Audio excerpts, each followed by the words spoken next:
இங்கே ஒரு முக்கியமான விஷயத்தை நான் சொல்லி ஆகணும். இந்த கீதாவுக்கு அன்னைக்கு நம்ம ஸ்கூலில் அட்மிஷன் கொடுக்க முடியாதுன்னு சொன்னேன். அரவாணிங்களுக்கு அட்மிஷன் கொடுத்தா அரவாணிங்க ஸ்கூல்னு கிண்டல் பண்ணுவாங்களோன்னு நினச்சி அட்மிஷன் கொடுக்க மறுத்தேன். எந்த கீதாவுக்கு அன்னைக்கு அட்மிஷன் கொடுக்க முடியாதுன்னு மறுத்தனோ அந்த கீதா தான் நம்ம ஸ்கூலுக்கு இன்னைக்கு பெருமையை தேடி தந்திருக்கா. இந்திய கல்வி வரலாற்றிலேயே ஒரு திருநங்கை மாநில அளவில் முதலிடத்தை பிடிச்சிருக்கிறது இதுதான் முதல் தடவை. இன்னைக்கு நம்ம ஸ்கூலோட பேர் தமிழ்நாடு பூரா தெரிஞ்சிருக்குன்னா அதுக்கு காரணம் நம்ம ஸ்டூடெண்ட் கீதா தான். I am proud of you Geetha. Give her a big hand. கீதாவை டாக்டராக்கி பார்க்கணுங்கிறது அவங்க அம்மாவோட கனவு. அன்னைக்கு நான் ஸ்கூல்ல சேர்த்துக்க மாட்டேன்னு சொன்னதுக்கு பிராயச்சித்தமா இந்த பள்ளி நிர்வாகமே எல்லா செலவையும் ஏத்துக்கிட்டு கீதாவை வெளிநாட்டுக்கு அனுப்பி டாக்டர் படிப்பு படிக்க நான் ஏற்பாடு செஞ்சிருக்கேன். Now I call upon Geeta to come up on the stage and say a few words. Come on, Geeta. Respected Chief Guest, our school headmaster and my teachers. ரொம்ப சந்தோஷமா இருக்கு. எனக்கு என்ன பேசுறதுனே தெரியல. இதுக்கெல்லாம் காரணம் எங்க அம்மா தான்.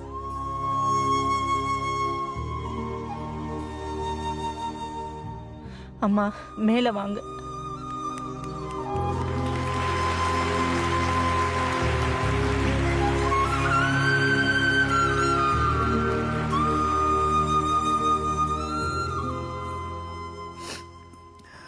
எல்லாருக்கும் வணக்கம். இந்த உலகத்தையே நான் பெரிய விஷயமா நினைக்கிறது நன்றி சொல்றதாங்க. நான் இங்க 3 பேருக்கு நன்றி சொல்லணும்னு ஆசைப்படுறேன். நானும் கீதாவும் இங்க நிக்கிறோம்னா அது காரணம் அந்த அக்பர் பாய் தாங்க. அவர் மட்டும் எங்களுக்கு ஆதரவு கொடுக்காம இருந்திருந்தா நாங்க அனாதையா இருப்போம். நான் முதல்ல அந்த அக்பர் பாய்க்கு நன்றி சொல்லிக்கிறேன்.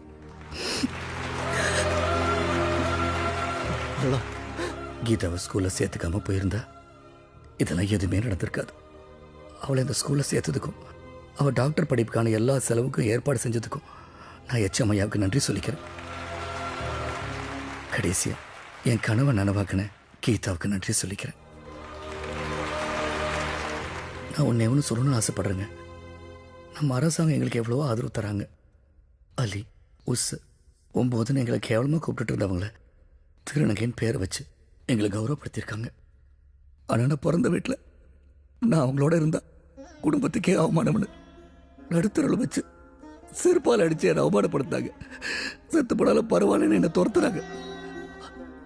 அவங்க மட்டும் என் உணர்வுகளை புரிஞ்சு என்னை ஒரு புள்ளையா மதிச்சு வளர்த்துருந்தாங்கன்னா நான் ஒரு டாக்டர் ஆயிருப்பேங்க. அப்படி நான் என்ன தப்பு பண்ணிட்டு சிகரெட் பிடிச்சா, தண்ணி அடிச்சா, சூதாடினா இல்லை பொறிக்காதான் சுத்திட்டு இருக்கிறேன். இதெல்லாம் பண்ணியிருந்தா தப்பு. இப்படி பிறந்தது என் தப்பா? இது படைப்புங்க, படைப்பு. என்ன மாதிரி வீட்டை விட்டு துரத்தப்பட்டதான் கீதா இன்னைக்கு சாதிச்சிருக்கா. இவ்வளவு ஏன் நடன கடையில் முன்னணி இருக்கிற நர்த்தகி நடராஜ் ஒரு திருநங்கை தான். ஐடி உலகத்தை சாதிச்சிட்டு இருக்கிற கல்கி ஒரு திருநங்கை தான். மீடியால ரோஸ், யூபியில் MP Revathi, doctors, engineers, social workers எத்தனை பேர் சாதிச்சிட்டு இருக்காங்க. எங்களாலையும் சாதிக்க முடியுங்க.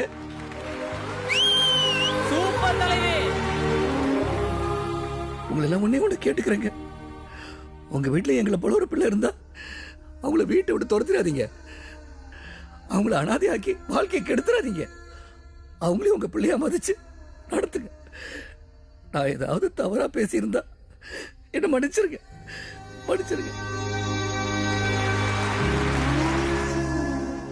நல்லா இருமா கீதா. நீ டாக்டர் படிக்கிறதுக்காக ராத்திரி பகல் பார்க்காம எல்லா வேலையும் செஞ்சு 25 லட்ச ரூபாய் பேங்க்ல சேர்த்து வச்சிருக்கேன். இப்பதான் எல்லா செலவையும் ஸ்கூல்லே ஏத்துக்கிட்டாங்கல்ல. அந்த பணத்தை என்னமா பண்றது? எனக்கு ஒரு ஆசை இருக்குமா. என்னம்மா? நான் படிச்சுட்டு திரும்பி வந்து ஹாஸ்பிட்டல் கட்டி கஷ்டப்படுறவங்களுக்கு எல்லாம் இலவசமா வைத்தியம் பார்க்கணுமா. சந்தோஷமா இருக்குமா. கவலைப்படாத. இருக்கிற பணத்துல ஒரு நல்ல இடமா பார்த்து வாங்கி போட்டுடலாம்.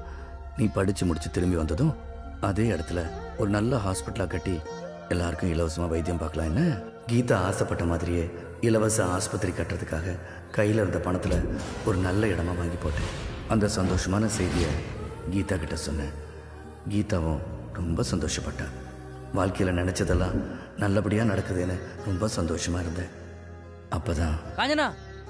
உன் இடத்துல யாரோ டேரா போட்டு உட்காந்துருக்காங்க காஞ்சனா.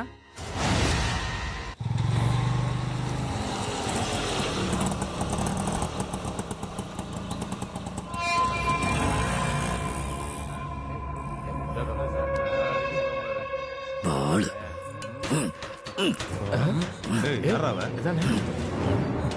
ஏய் யாருன்னு போய் பாரு.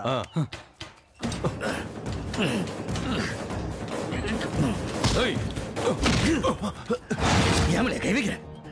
வா.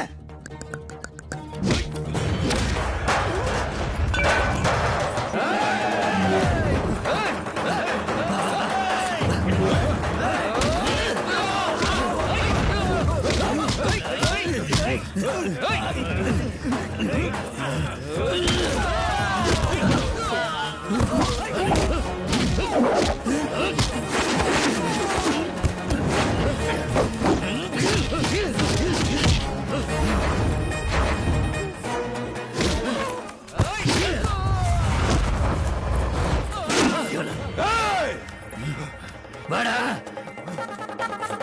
வா வா வா வா வா.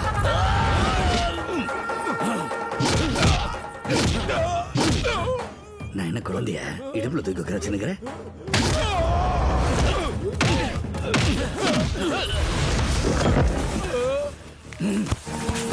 ஆம்பளையாடா நீ? பின்னாடி தடிக்கிற, முன்னாடி வந்து அடிய. வா வா வா.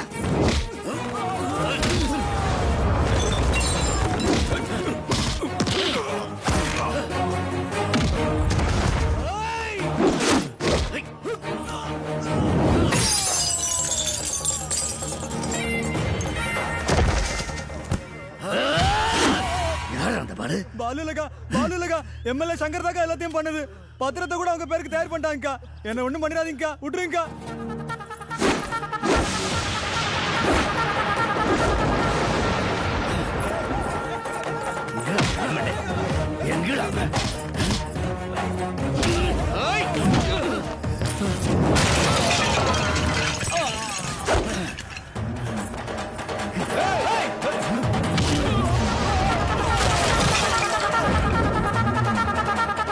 நீ தான் எம்எல்ஏ சங்கர?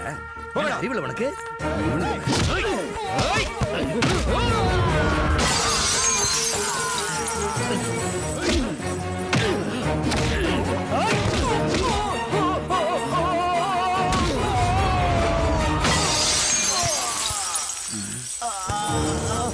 வாயை கட்டி வயிற்ற கட்டி ஒரு இடத்த வாங்கினா போலி பத்திரம் ரெடி பண்ணி அமைக்கிருவீங்களா? வெக்கமால? ஏய், நீ நான் நடுவுல கண்ணாடி கழட்ட மாட்டியா? போட.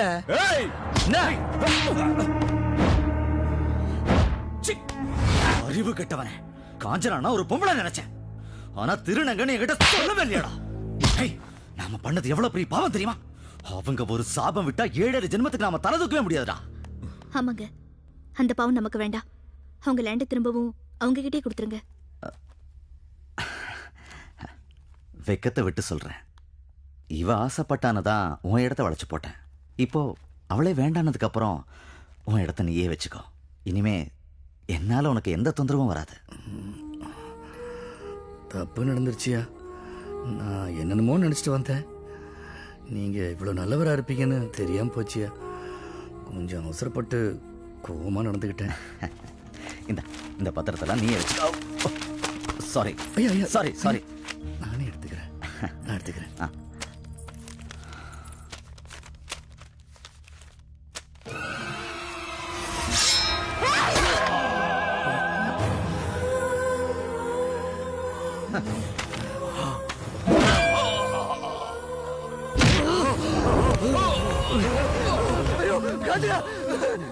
என்னாச்சு காஞ்சனா? என்னாச்சு காஞ்சனா? மேரி பச்சி என்னாச்சு காஞ்சனா? நம்ம வாங்கி வச்ச இடத்த அவ இடம்னு சொல்லி அபகரிச்சிட்டோம் பாய். அதை கேட்க வந்த என்ன நல்ல மாதிரி நடிச்சு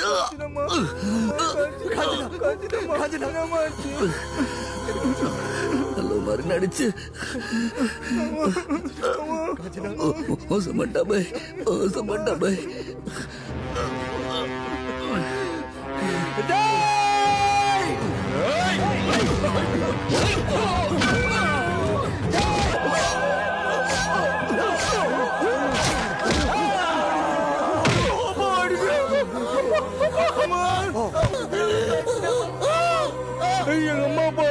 இருடா வர உங்களை சாவடிச்சிரண்டா.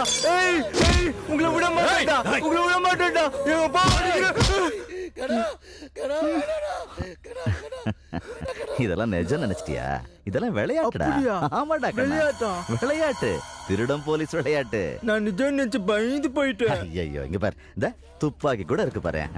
விளையாட்டு துப்பாக்கி. துப்பாக்கியா? இத வச்சு முதல்ல நீ என்ன சுடுவியா, அப்புறம் நீ இன்னும் சுடுவியா? அப்படி சுடு, சுடு, சுடு. நான் ஒண்ணு சுடு. டேய், சுடு, சுடு கண்ணா, சுடு, சுடு, சுடு. என்னாச்சு பாத்தியா? ஐ பொம்மை துப்பாக்கி. இப்போ நீ இன்னும் சுட்டுக்கிறியா? சுட்டுக்கிட்டா? சுட்டுக்க, சுட்டுக்கிறேன். சுட்டுக்க, சுட்டுக்கிறேன். அப்படிதான் அப்ப சும்மா இருங்கம்மா, நீங்க எல்லாம் விளையாடுறீங்க. நீ சுட்டுக்க. சுட்டுக்கிறேன்.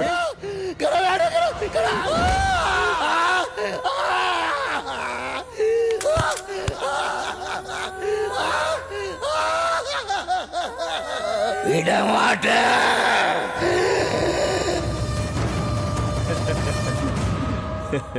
ஏண்ணே எல்லாத்தையும் கொண்டு போய் கடல்ல வீசலாமா? ஏன் மிதந்து கரைக்கு வந்து போலீஸ் கேஸ் ஆகவா? பாவண்டா காஞ்சனா, வாயை கட்டி வயித்தை கட்டி வாங்கின இடம்னு சொன்னான். அந்த இடத்துலயே புதைச்சிட்டா அவ ஆத்மாவும் சாந்தி அடையும். ஆசை ஆசையா ஆஸ்பத்திரி கட்டணும்னு வாங்கின இடத்துல எங்க 3 பேர்த்தையும் குழி தோண்டி புதைச்சிட்டாங்க. நீங்களே சொல்லுங்க, எங்களுக்கு நடந்தது நியாயமா?